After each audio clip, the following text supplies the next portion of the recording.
Today I'd like to talk about representation in qualitative research.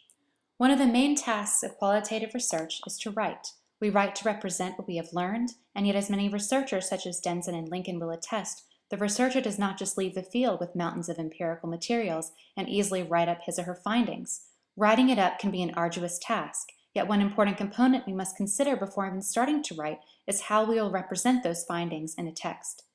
Representation in qualitative research refers to the fully understanding and expressing the lived experiences of research participants and including the multiple realities, interpretations, experiences, and voices emergent from all individuals in all angles.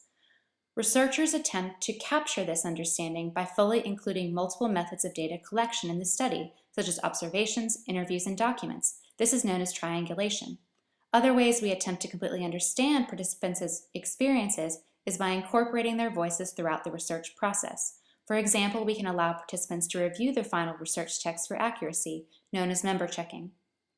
Member checking and triangulation are just some of the ways that qualitative researchers attempt to formalize qualitative methods so that they might be considered as reliable, valid, and generalizable as quantitative methods. However, from the mid-1980s until 1990, Lincoln and Denson described qualitative research as being in a crisis of representation.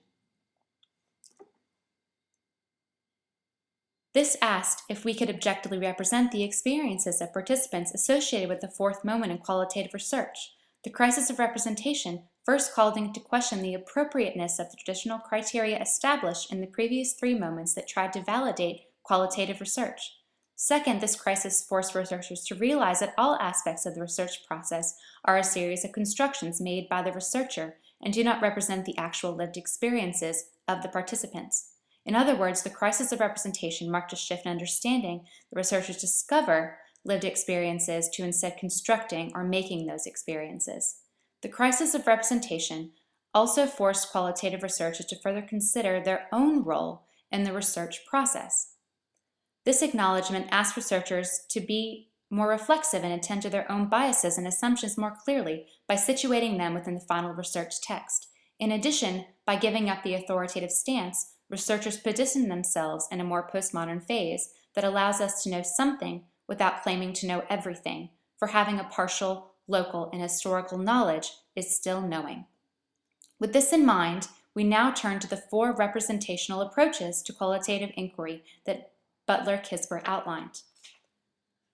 Commonly used in ethnographic and phenomenological work, the thematic approach compares and contrasts units of meaning and overarching patterns of experience the researcher discovered during data collection and analysis. The researcher then reconstructs those meanings into larger themes that are woven together to tell the research story.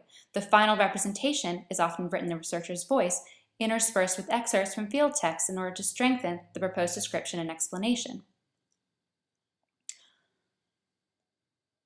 All qualitative research is story-based, and so one could argue that all qualitative researchers approach representation through narrative form. However, some choose to forefront the storied lives of their participants.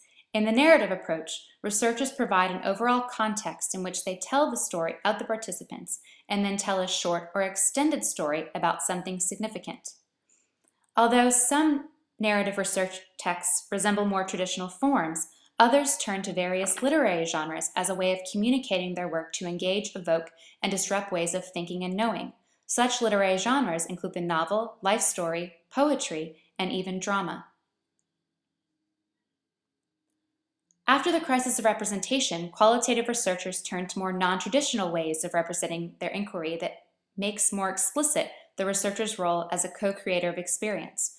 Richardson referred to these alternative forms of representation as creative analytic practices, or CAP, that draws upon literary traditions such as poetry, narrative, and even drama.